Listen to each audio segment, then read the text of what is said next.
When your little one has a stuffy nose, mucus, and trouble breathing, we recommend the Silicone Nasal Aspirator from Pappu, specially designed for babies. Made from 100% silicone, this rubber bulb is non-toxic and BPA-free. It can be disassembled for easy cleaning, ensuring hygiene with every use. The soft material is gentle on your baby's nose, highly flexible. It can be disassembled for easy cleaning.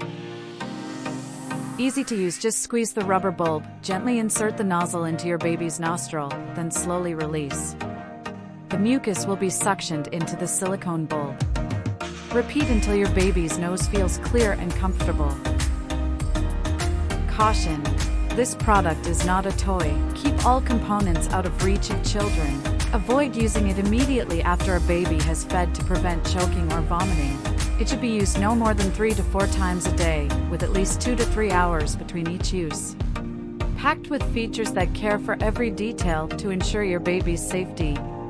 Order now here. Discover more products here, or through the link below the description. Thanks for watching.